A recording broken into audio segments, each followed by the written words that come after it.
Good afternoon. I'm Eduardo Rodriguez, principal and co-founder of the Raven Group, and I'm very excited to be with you on the third day of the Raven Respite. Of course, we would have loved to have been with everyone in Milwaukee, but clearly that did not play out the way we expected. But the conversations need to happen. Democracy and the work of democracy must continue. And what me and many of my colleagues have been working on across these last 3 days has been to ensure that these conversations are had, that those leading the fights, those working tirelessly every day to ensure no one is forgotten, that the policy that has not been accomplished so far eventually does, and the sooner the better, that policy is moved forward to help as many people as possible. So with that, I'm honored to be part of this discussion, an opportunity to talk about dreamers, Americans in every sense of the word, except for a flimsy piece of paper. The dreamers who now move into a movement that moves into 15 or 16 years. But there are experts here joining me that will probably give us much more specifics as to where that movement started, where it is today, and what it will look like in the months and the years to come. So beginning with Greisa Martinez, she is the executive director at United We Dream, originally from Hidalgo, Mexico. Greisa immigrated to the United States with her family at an early age and grew up in Dallas, Texas, as an undocumented immigrant. Greisa has organized immigrant youth and workers for the passage of pro-immigrant policies at the local and national level for over 10 years. She co-founded the Council for Minority Student Affairs at Texas A&M, the first undocumented youth-led group at the university in the university's 100-year history. She founded the Texas Dream Alliance and was a fellow with the League of Young Voters. I'm so excited to have you, Greisa. Welcome, and we're going to have a great conversation. So, how are you, and how's the new leadership position been treating you at United We Dream? Buenas tardes, Eduardo. It's always an honor to be here with you and the folks at the Raven Group. It's been, the official announcement was a week ago, I think, and it's been a whirlwind, but I'm ready. I'm excited about leading United We Dream with our members, with our board and our staff. So let's go. Well, it's amazing. You're excited, but the work is so hard. And you have to be excited about it, but at the same time, how daunting to be in the crosshairs of this administration, especially over the last 3.5 years. Where is the movement today? I think that we have seen for the last, I would say, 15 years, we've seen a steady growth of the criminalization of migration in general. We've seen a growth of enforcement machine like ICE and CBP that has garnered billions of dollars and whose mission is to detain and deport us. And in this moment, in the last 3 years, we have seen that energy intensified. I think that you and I and the folks on this call saw the images and cannot unsee the images of children in cages, of the stories of young women being killed by Border Patrol agents, and the horror stories that we're hearing now about undocumented people in detention camps being plagued by COVID. And so where we are now is a clear state of emergency for young people, for undocumented people. We've also had to face the harshness of what it means to be at a bullseye for Donald Trump and his wanting to kill the DACA program, which protects 700,000 young undocumented people like myself. And since day one, of his administration, having to put up a fight.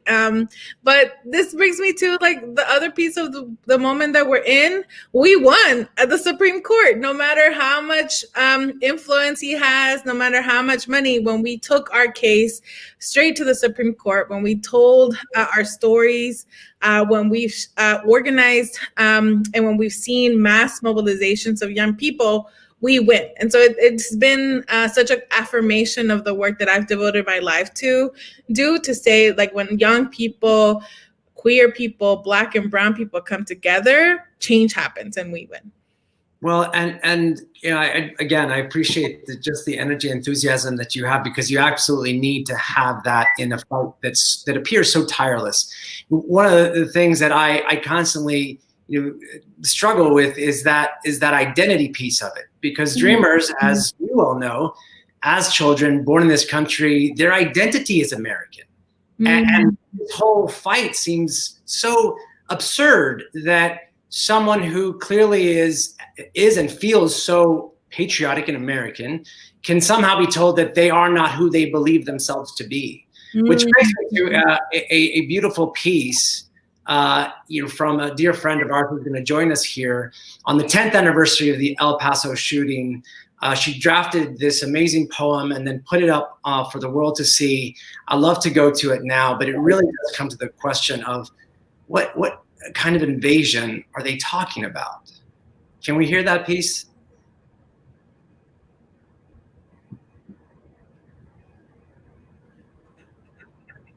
One year after a white nationalist with a loaded gun walked into a Walmart in El Paso because of a Mexican invasion. For El Paso and Mexicanos. What kind of invasion laughs so joyfully it fills our bellies like a barril de olla, and our eyes water with tears that twirl? What kind of invasion is so colorful it shaped in red, purple, yellow flowers made of paper? Like the dresses of folklorico, like the piñatas we break at the bautizo, the tres años, and every year in between and after. A deep mole red. What kind of invasion plays the guitar, the violin, and a charro suit? And it makes you get up and dance and cry sometimes too. Plays banda at the wedding. What kind of invasion invents chocolate? Oh yeah, we did that. We studied the stars and the constellations that light the sky. Painted masterpieces. Became masterpieces. An invasion of anchor babies, anchors attached to the bed of this land, with roots connecting us to the magueys of Oaxaca, to the quiet waves of Veracruz, to the rolling hills of Tasco, to the purple prickly nopals of El Paso, and all the way to Montana. What kind of invasion fills the room with laughter and dances and climbs mountains and defies the desert and tends to the ground with care and love? Our spirit can't be shattered by a bullet.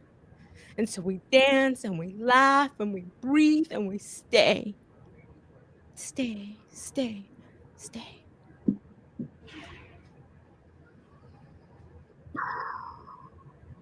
Wow. Wow. So we'll do a little pause there to compose ourselves. That was amazing. Powerful. Gracias, Julissa. I have to introduce you, but that again, that thing, just that art that you shared from your heart really does cause for a moment, especially because it's connected to something that really affected every one of us all over the country 1 year ago. Julissa Arce is a friend, but she's an immigrant rights advocate as well, a poet, a best-selling author of My Underground American Dream, and Someone Like Me. She was named one of People in Espanol's 25 most powerful women, and that was in 2017, and in 2019, Woman of the Year by the city of Los Angeles. She emigrated from Mexico at the age of 11, undocumented for almost 15 years. Some of them spent rising to prominence on Wall Street. Who could imagine it? Goldman Sachs, no less. She made national and international headlines when she revealed that she had achieved the American dream of wealth and status at Goldman Sachs while undocumented. She's a contributor to Time, BuzzFeed News, Crooked Media, CNBC, the host of Crooked Conversations. But most importantly, Julissa became a US citizen in 2014, which means this will be her second time voting for president. So, with all of that context, I think it's wonderful to have you, Julissa, also because it does raise the question, who are dreamers? If you were on Wall Street, and we look at the fact that DACA recipients, among them, 20,000 of them, work on the front lines of healthcare facilities taking care of patients in this COVID-19 world. There's clearly an identity issue here and a misunderstanding of the value of dreamers. So please jump in, and thank you again for joining us. Yeah, thank you. And also thank you for showing the video and not making me do that live, because I don't It was close. I don't know that I could.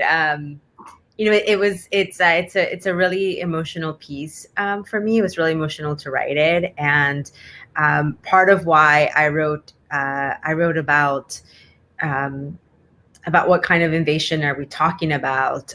When you were talking about dreamers, I think a lot of people do have this view that dreamers only know America and is the only place we know, and that tends to be the narrative that we say. And for a lot of dreamers, for a lot of undocumented youth, and some of us are not youth anymore, like we're in our 30s and 40s almost, and some of us did come to the US when we were very young and don't remember anything else. But I came to the US when I was 11, and I have very, very distinct memories of what my country was like, of what Mexico was like, and I talk about the luscious green mountains of Guerrero because I do remember what Mexico was like. And more and more, I'm finding that the connection, like the roots that rooted me to Mexico are actually the same roots that root me to this country.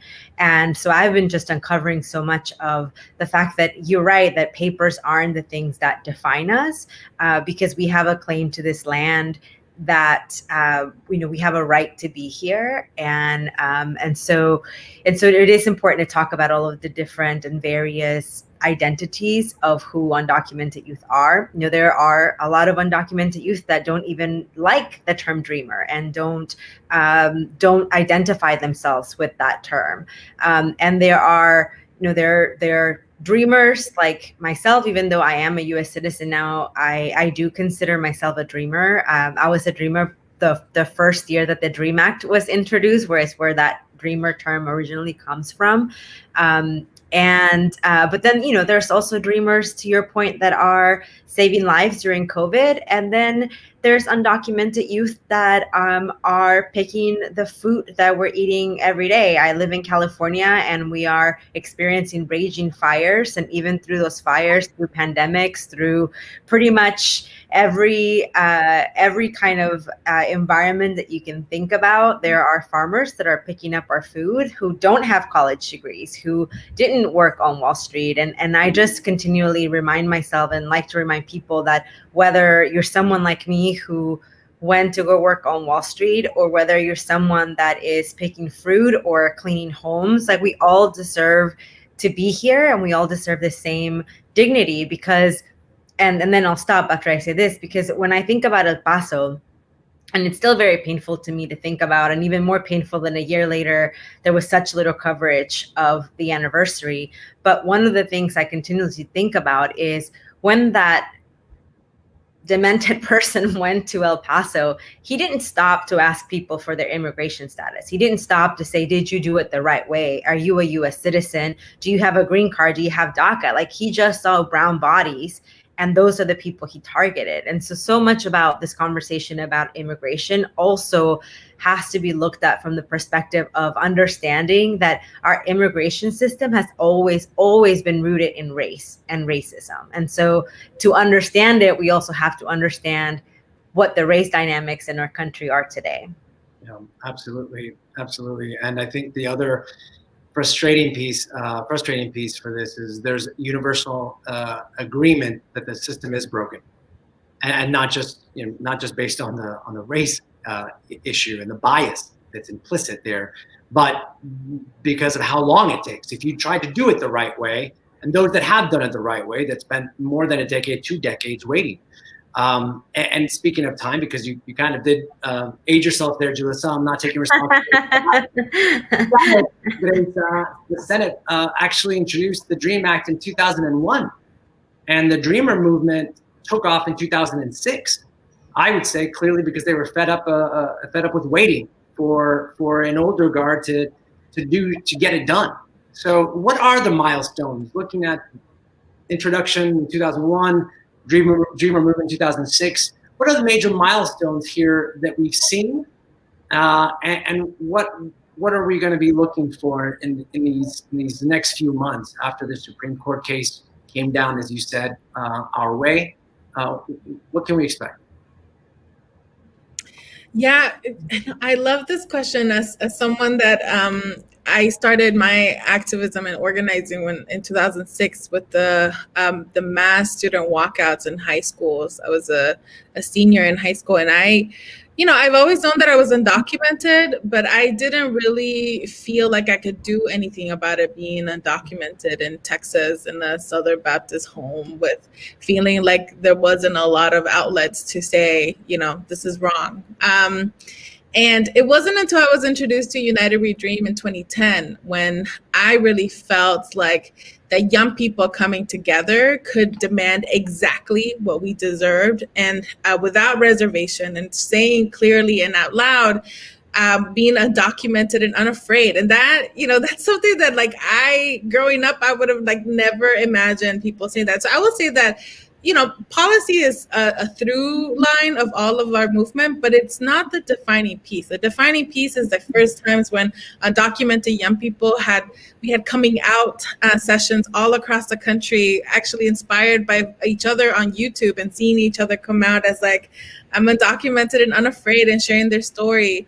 I think that you see another milestone when, even in the loss of Democrats and Republicans failing to pass the DREAM Act in 2010, I won't ever forget that we lost by 5 votes in the Senate, and that those 5 votes, we had 5 Democrats that didn't show up to vote that day. And for us, that's a milestone for me, because it is a reminder that though we have come a long way from that point, where now we see that there's such a unity and support from the Democratic Party about young undocumented people and our families having permanent protections, that it taught us a lesson about the need to have independent political power, and for young people to really invest in one another and see our work beyond the policy and the politics. And I'll say finally that in this moment, you are seeing another milestone. In the moment when you have the most powerful man, arguably in the world, like Donald Trump, being very clear that his mission is to detain, deport, and kill immigrants from coming into the United States, when he is driving a strategy to end the DACA program that protects me and others from deportation, young people were faced with this choice as we saw the uprisings across the country calling for Black lives to matter, and demanding the defunding of police, who, as some of you know, is also implicated in the detention and deportation of millions of undocumented people. Like, my father was deported because he was too brown in a too white neighborhood, and they stopped him. He didn't have a driver's license, and quickly, 2 weeks later, he was deported because of an interaction with local police. And so for me, the moment that we're in now is that even in the midst of all of that, thousands of young undocumented people showed up for Black lives and showed up in joining the demand. And some of us, like Maxima in Arizona, was detained and almost deported because she showed up that day. And so I think that we're in a pivotal moment where young people are bringing about a new kind of movement that is a mass movement that is multiracial, led by queer people and women. And I'm so excited about what that future looks like for us. It does inspire hope when sometimes you do feel like you're running out of hope. And those protests, I think, did re-energize people. Julissa, just that, if you could expand on that from what you're seeing, and you're in California, obviously, a state that seems very open and embracing of this uprising, and diverse communities.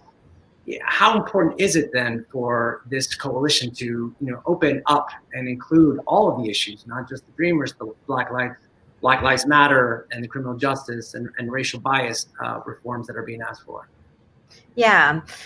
So, I love history, and so I don't want to bore you all with a bunch of history, but I do think it's important to remember that California wasn't always this place that was super pro-immigrant, right? So much of what we're seeing today is actually on the back of Prop 187. That was the most anti-immigrant policy. And when it was denying access to education and access to healthcare for undocumented people, and Latinos in California got tired of that kind of policy, got tired of that kind of sentiment, and California turned decidedly blue after Prop 187, and have the Republican Party has never been able to recover from that policy. And so I am very hopeful that what we're seeing right now is a parallel to that, and that the country right now is a Prop 187, and the last 4 years of Donald Trump have been a Prop 187, and that from this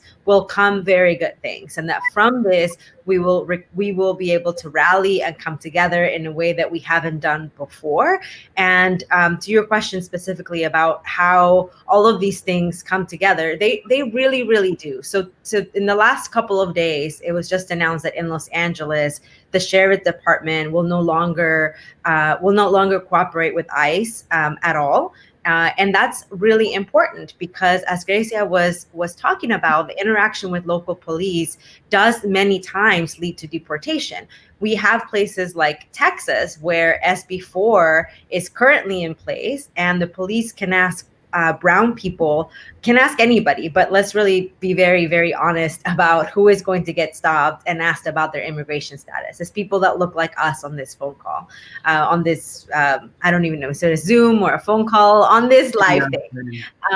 It's us, it's people that look like us that are going to get stopped. So it's really, really important that we understand two things. One, that we understand the intersection of how criminal justice system and immigration deportation machine work together, and how they feed off of each other in criminalizing particularly Black and brown people, that we have to understand those intersections without, which is the second thing, without losing sight of how specific our movements also are, right? And not trying to muddle and borrow from each other in a way that is that takes away from the individual movements, but in a way that really is a collective effort. And so there also, we do also have to be careful that we aren't overshadowing other movements, but that we're working together to build coalitions to move forward, because ultimately, that's the answer, right? The answer is us working together to create a different world. And sometimes creating that different world goes beyond who's in office.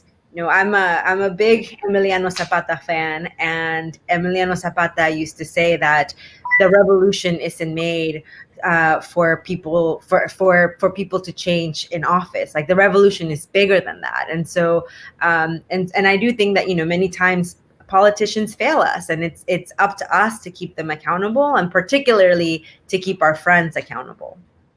Absolutely. I appreciate the history lesson, which I'm taking notes on the history lessons here. But there's two things I want to say real quick in response. One, if folks who are watching this have questions, please put your questions into the comment thread, because I know we're going to run out of time, and I want to take as many questions as possible.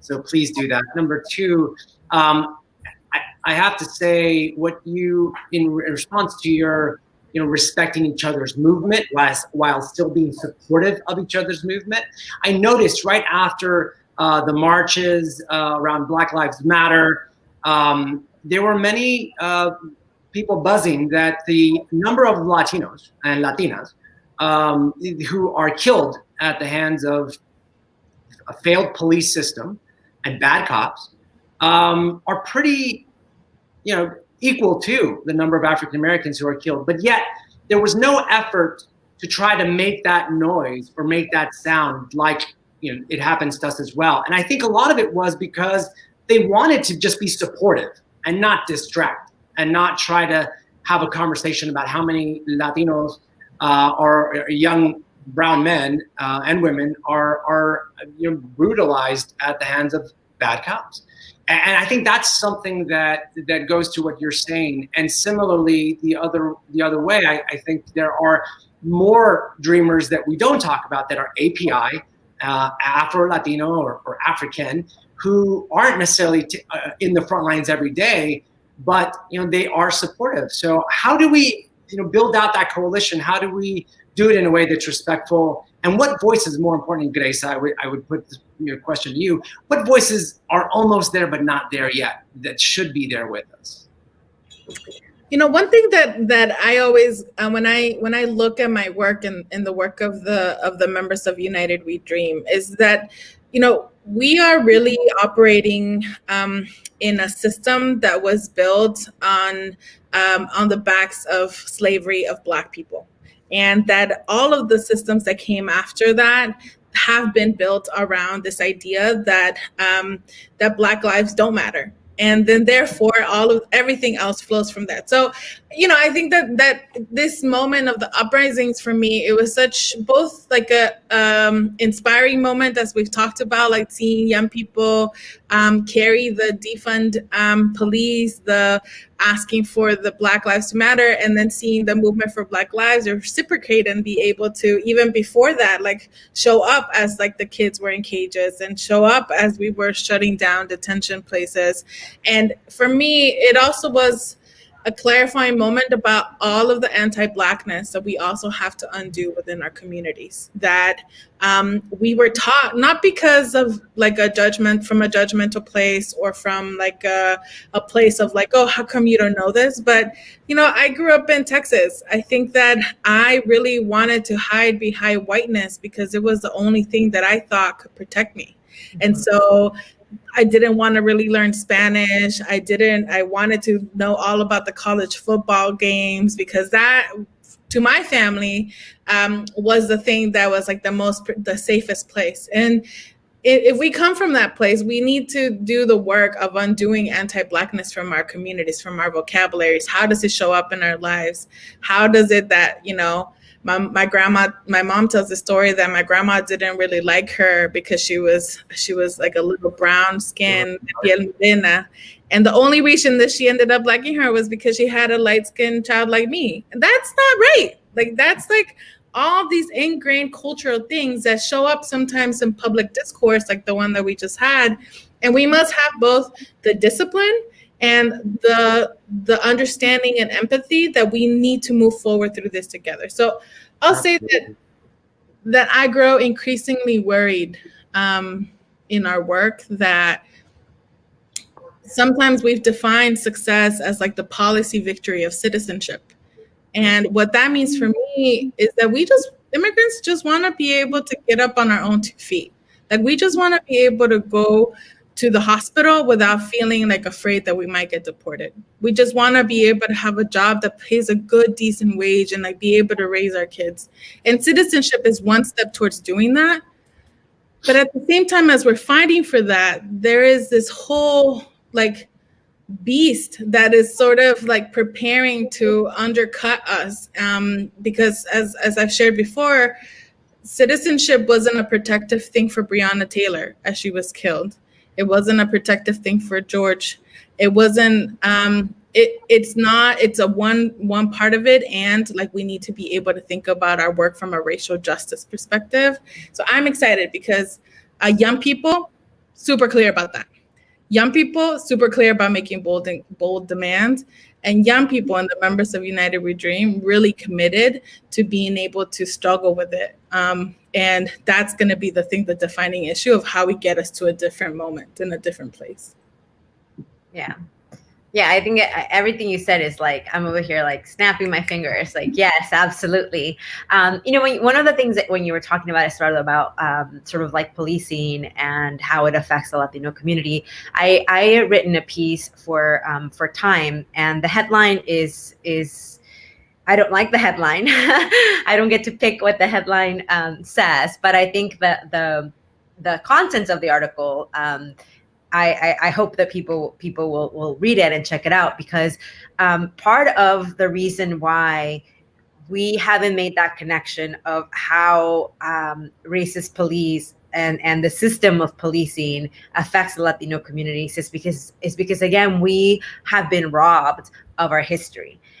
There is a very clear line between, for example, the Texas Rangers in Texas, where I grew up, right, all the way back to like the early 1900s, of them going into the town of Porvenir, Texas, and taking 15 Mexican men and boys and shooting them, all 15 of them, shooting them from 3 feet away and killing them. The Texas Rangers doing that. And the system, the rotten system that we have today, goes back all the way to that. Like, the Texas Rangers were specifically created to run out and to persecute and to kill Mexicans as the United States was making its way towards westward expansion. And we don't make those connections to here in Los Angeles, in LA County, 465 Latinos have been killed by police. That's 50%. 50% of the people who have been killed by police have been Latinos. And it is a really, really big issue in our community that we don't very often put a spotlight on or talk about. I really want there to be space so that we can talk about people like Andres Guardado, who was shot by police in the back, that we can talk about people like Sean Monterrosa, who was shot through the windshield of an unidentified police car while he was sitting on his knees with his hands up. I want to talk about Alex Nieto, who he really got killed by gentrification because he was eating a burrito in his neighborhood when a white person thought he looked suspicious and called the police. He got shot 40, 50 times for eating a burrito on a street where white people deemed him to be dangerous. And so it is something that absolutely affects our community, and we have to put a bigger spotlight on it, and we have to continue to talk about it, because until we start to really uncover how prevalent it is, we'll keep thinking of it as far and few between when that's not the case. And so much of it does go back to what Greisa was talking about, which is racial justice, because all of these people that I just talked about, they were US citizens. And so, yes, citizenship doesn't protect you from all of these things.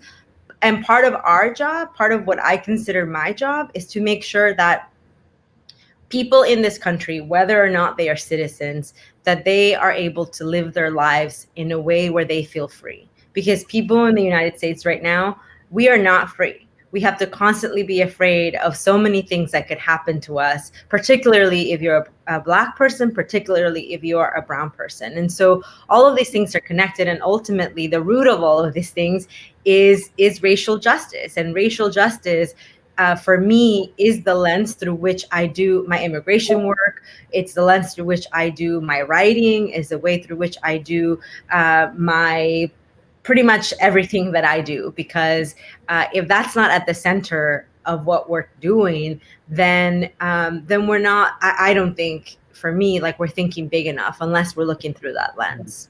Yeah, it's really important to remind people of that, because I do think, Grace, as you said, citizenship for many appears to be the goal. And Julissa is complementing that by saying it's clearly more than that, which I think you agree with, Grace. It's beyond just the citizenship. But by the way, like, let's give people citizenship too, though. No, of course. I think that the argument is bigger that, well, I'm preaching to the choir. Obviously, you both agree with that. But it's important to repeat that as people talk about the Dreamer movement.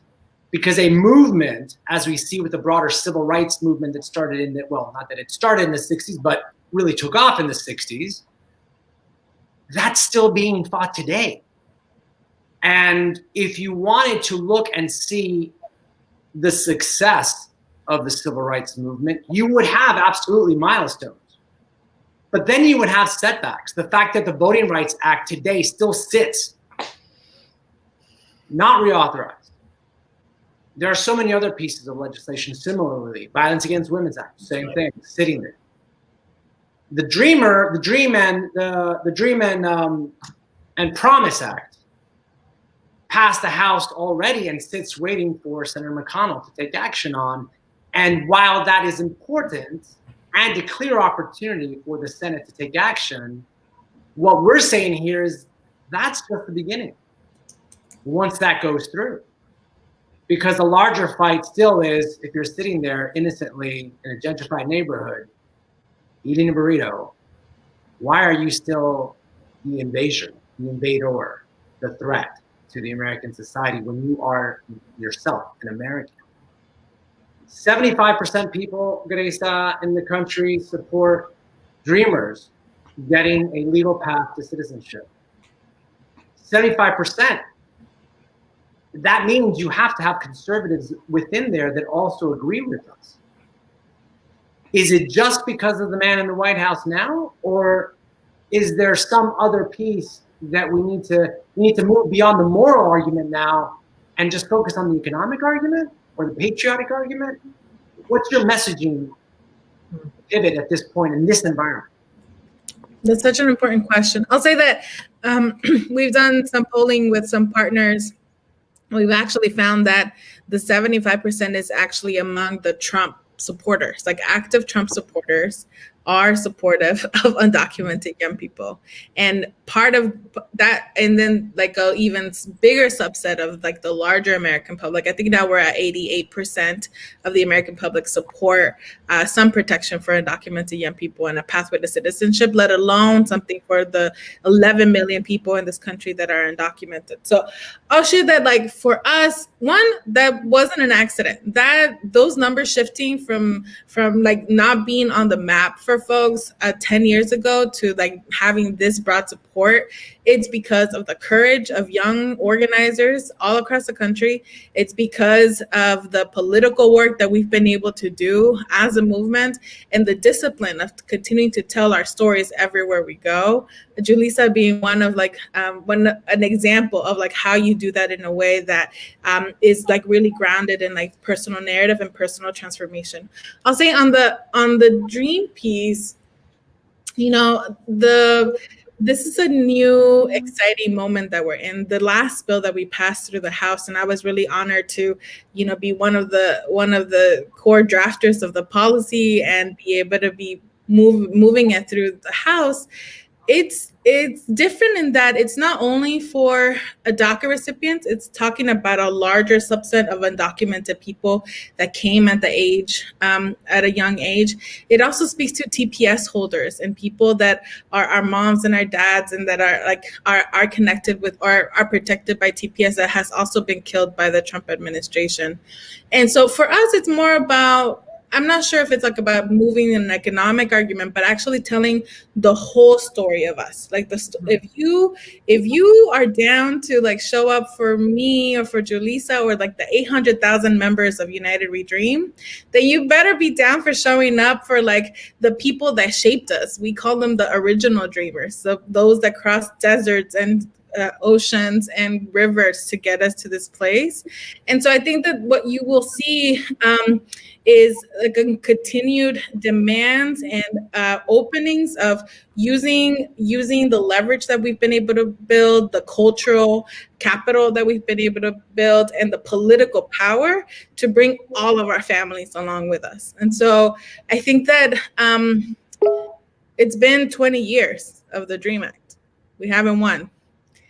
And I feel like in my head, it's not because people just can't get it together in terms of bureaucracy. Really, it's really just pass a bill, someone signs it. It's like so simple, which is why I think it's important to talk about this work in the context of racial justice, because that's really the only thing that's stopping us. Like there's a calculation that someone out there is making about if we give all of these undocumented people citizenship, like, does that mean that Democrats get automatic voters? And like, what does that mean for all of us? Or what does it mean for a worker to now have the ability to demand like a living wage and healthcare without being scared of being taken to detention centers? So it is important for us to like wrestle with what that means. But I'm excited about what that looks like and deepening our argument here. Yeah. It's amazing. I've been doing this for such a long time, the policy thing and analyzing the Latino vote. It's just so amazing to me that anyone would still continue to think that if you bring millions of Latinos into a legal status, a U.S. citizenship path, that they're all going to vote Democrat. That right there is the ignorance of how diverse the Latino community is. Both their experience, what country they come from, right, their own understanding of politics, love or hatred of politics, and their process in getting into the United States that may have shaped their view of the Democratic Party, libertarians, Republicans, conservatives. You know, it's so diverse that to still believe that we can't give everyone legal status and citizenship because that would be a way for Democrats. Ultimately, like I think we've been saying here, Democrats would still have to try to work hard and earn those votes anyway. it's not a given. And Julissa, you've done a lot also on reminding the broader audience out there that it's not just a block, that diversity, and I think you even speak to it a bit in the poem, just the diversity of our experience and culture. How are you talking about that in terms of that diversity within our own ideologies as part of your efforts? Yeah, and one of the things that I wanted to add to the previous conversation is that I think there are two things. There is the policy of it, and then there's a cultural aspect of it, right? And we have to change culture sometimes before we change politics. And a lot of times the changing of the culture happens first, and then policies have to catch up with the culture. And I really do believe that we're at that tipping point right now, because culture has been shifting, right? For the past 10, 15, 20 years, culture has been shifting. There are, I owe a huge debt to the Dreamer movement, to United We Dream, for inspiring me to share my story. I mean, I was already a citizen when I began sharing my story, because I was very much afraid. Because when I was growing up, I'm almost 40 years old. And when I was growing up, there were no, first of all, YouTube didn't even exist. Like, we didn't even have email. So there was no that kind of community that made you feel like you weren't alone in this world. And so much of what I am trying to do now by writing the books that I've written and sharing other people's stories is I am no longer interested in changing people's minds. I think that'll happen, and there's people who are out there who are doing incredible work to continue to shift conversations and to change people's minds to view us differently. That is no longer my goal and my purpose. What I want to do is to make more people like us feel like they are important, like I see them and I understand them, and we have each other to go through this journey with. And so much of the work that I do is about representation, whether that is immigrants, and in the Latino community, I do a lot of work to make sure that we're represented in every area of American life, because we are grossly underrepresented everywhere you look, whether that's media, whether that's in publishing. That is 85% white. And the next book that I'm writing is called Rejecting Assimilation. And it talks a lot about these things that we're arguing right now, which is that learning how to speak English doesn't get you acceptance. Getting the money doesn't get you acceptance. Even getting citizenship doesn't get you acceptance. And so, this idea that as soon as you assimilate, you'll find belonging is one that I have found to be a lie. And belonging for me has really come from understanding my history. It has come from building a community around me. And it has come from truly understanding that my worth as a human doesn't come from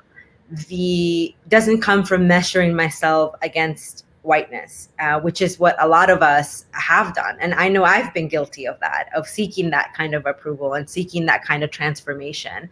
And so, that's really my work now, is trying to no longer shift conversations, but trying to create spaces where people can find belonging. Well, it's interesting that you threw it out there, so I'll bite and follow your lead here. The question of assimilation, what does that even mean today?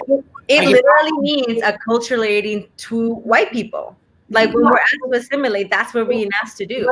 Let me rephrase the question and say, what's the value of even doing something like that in a country that is really enjoyed because of its diversity? I could go down maybe a few miles from my house and just live in one of the biggest Korean communities in the United States, and just sit there and have some amazing Korean barbecue, do some karaoke, go to the Korean grocery store, all within maybe a mile radius, and then go to the other side of DC and do the same thing, but with the Ethiopian community. Yeah. So, assimilate to what? I think that was the big backlash. And I can't remember the journalist who did this 3 years ago who said that the Latino community needs to assimilate. It was insulting because it's the United States of America. It's talked about because of its diversity across the water, across the pond. And yet we're trying to just pick one community and assimilate, even though they themselves, German, Irish, Scottish, Norwegian backgrounds, Italian backgrounds. I mean, the assimilation idea is ludicrous. The concept is ludicrous, and I guess that's what I'm doing my tirade on right now. I don't know how anyone assimilates to anything anymore. I mean, you're basically a chameleon who just keeps changing your color and your accent depending on what part of the United States you're in. If you're in Louisiana versus the New Yorker. Anyway, I'll stop. And we understand it. What you do to me. Lots of people don't. You know, lots of people don't. It's I read very painfully read through Ann Coulter's book as I was doing research for my book, and I mean, it was very painful to read, both because it's like very poorly written, but also because the contents of it are like hard to even imagine that somebody thinks that way. But she does, and millions of people buy her books and subscribe to her way of thinking. And literally, she says we don't need 120 million. I don't even know where she got that number from, but she's like, we don't even need 128 million Mexicans to enjoy Mexican food. And so, the people who think like Ann Coulter will always want our culture, but will want to dispose of the people, right? They will want to take from us, but get rid of us. And so part of what we have to do is to reject that notion and to reject it actively in every aspect of our life. I mean, that is something that I've had to do, that I've had to come to terms with. Okay, what parts of me are actually me, and what parts of me did I have to change to fit into our culture, like Goldman Sachs, that was so different than mine. And there was a lot of myself that I couldn't bring with me to my job. I remember somebody telling me that my laugh was too loud, that I laughed too loudly. And I just remember thinking, how is that possible that my laugh can be disruptive in a place where there are men literally taking the phone and banging it on the desk when they're angry? Like, those two things just don't connect. But yeah, lots of people still think that way, unfortunately. And I think what we're seeing here, I think actually COVID uncovered this even more so than we would have in like the next 5 years. But it's not only limited to culture. Like, I think it's like there is a system that wants our labor, but don't want to show up for us when we are being ravaged by a disease. I think we saw the example of when meat packers in the South, mostly Latinos, mostly Mexican undocumented folks, were forced to go into work even without PPE, without any protection or any promise that if they did get sick, that they would have the protection and the support of their employer to like move forward. And there was this demand by the American public, a lot of us, of like, I want my steak, even though I'm like in this moment. So I just think that our labor and our work are essential. Like, child caregivers, I'm sure all the parents out there like now understand even more deeply than before, like the role that like child support or child care rearing like, is important for a family to function, and like, that it's okay for like their nanny to be undocumented still after 40 years in the US. So I think that all of this shows up, but I will say that there's like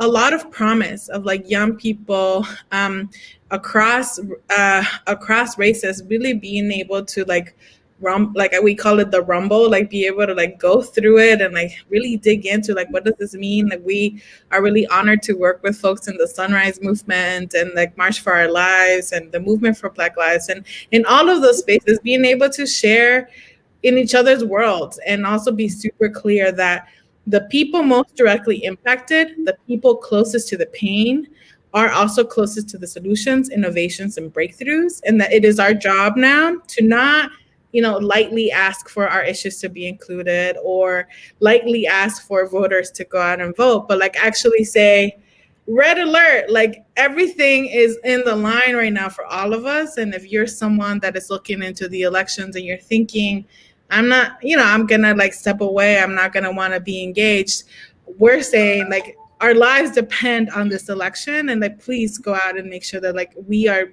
we are defending our democracy together. Absolutely. Absolutely. I know we could probably go on. I have a couple of things that I want to ask you, but I want to at least take a question from the thread before we wrap up. Karen asks, what do you think dreamers, asylum seekers, oh, there you go, and immigrants need to know about U.S. DIJ dynamics to navigate successfully? Grace, is this something you're familiar with?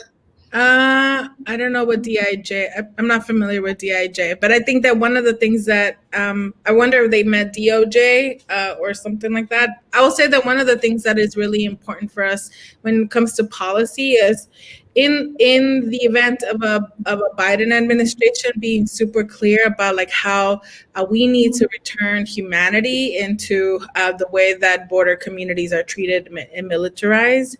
I think that we are seeing and have all seen children in cages, and like there needs to be a different response and like a protectiveness response from the government when we are seeing refugees not only on the southern border but across the globe really fleeing because of climate change and all of those pieces. So we need to be able to do that. And then I think that one of the things that is really impacting immigrant communities right now is USCIS and how they have really shrunk their operations, and it's impacting ability for people to apply for citizenship, some of us to apply for DACA renewals. And so I think that it's all of these issues about how we fund our government are so important for the ability for this country to really live into our values of accepting immigrants in the US. I think we've got time for like one other question. Charles Crocker asked, my parents applied for citizenship last year to vote in this election. They've been told they could take up to 3 years now. How widespread are the delays? It's a big problem, actually. It's a really big problem that started actually like maybe a year or so ago, where we started to really see huge backlogs of citizenship applications, and there's been big efforts to push back on it, because it does seem like it's a very clear. It's being done very intentionally to prevent people from voting in this next election, and it's just another way in which it's very clear this administration is trying to keep people from voting, whether that's all of the things that we know are going on with USPS. This is another effort that the administration is taking. There was, I think that I'm not sure exactly where we are on this, but I do know that there were rumblings of 2/3 of USCIS, which is the office that handles immigration applications of all sorts of different kinds, 2/3 of their employees being furloughed, unless the government is able to fund USCIS, unless they're able to fund it. And so the people that are going to be impacted is people like Charles's mom, who is not going to be able to get her citizenship in time to be able to vote. It's going to be people who, even like DACA renewals, even as we're seeing that they went from 2 years to 1 year, and the fee stayed the same. So right. Dreamers and DACA applicants are still having to pay the same amount of money for half the time. It's going to be more delays in those applications. It's going to be more delays. Like I've recently submitted an application for my mom. Since I'm a citizen now, I can petition for my mom. Who knows when that's going to, it could literally be years and years and years before my mom is able to come back. And so it's affecting a lot of people, and we have to keep a really close eye on it. And I'm really grateful that there are a lot of organizations that are keeping a very close eye on it, that are filing lawsuits so that we can get some discovery and get to why is this really happening. The fight continues on so many fronts, and obviously getting U.S. citizenship for Dreamers is not the end game. It's just one important piece, because the racial justice and equality issues continue throughout. Building those coalitions, hugely important. Those are the takeaways that I've gotten from both of you amazing leaders. Thank you so much for spending some time. I'll give you a minute each. Close out. Any homework items for people that are watching? Go ahead, Julissa. Okay. Well, homework is make sure that you're registered to vote. Make sure somebody else that you know, that you register somebody else to vote. Vote early. Check the dates of when you can start voting early to mail in the ballots if you're able to. The other big thing is poll workers. There's a huge need for poll workers. So if you're someone who is healthy and young and can go be a poll worker, I have done it before. It's not the easiest thing to do. It's a big commitment, but it is one that we need a lot more people to make, particularly in this election, because there's millions of people that cannot vote. And those of us that have those of us that do have the right to vote, it's not just a privilege that we have a responsibility to use that vote for the millions of people who can't, and for the millions of people who have fought for our right to vote. So that's my homework. Go vote. Yes, I subscribe to that. I'll say, I as an undocumented woman, as a queer woman, this moment for us is one full of both challenges, as we've described on this call, but also full of opportunities of more and more people joining our work, more and more people joining the spaces of transformation, where people like Julissa and I could go from being people that were really ashamed and really afraid to a transformation of being unafraid and unapologetic about who we are. And one of my homework for people are two things. One is to go to text Here to Stay to 877-877 and join our Free to Stay, Free to Move platform, where we're calling for more for immigrants. And the second thing is to hold with me the discipline of hope. There are going to be many moments, whether it's going to be the election, whether it's maybe we won't know the results immediately after, whether it is more enforcement in our communities. There will be many moments where we will be tired and when hope would elude us. But if we hold on to the discipline of hope, not the blind optimism of like, everything's going to be all right, like, don't worry about it, not that. But like the hope that has gotten you, Estuardo, and your the people that have loved into you, that have poured into you, with the hope that then you can bring their dreams to the foreground. And you've done that by like doing this important work with the Raven Group, or the work that Julissa and I are doing in the 800,000 members of United We Dream.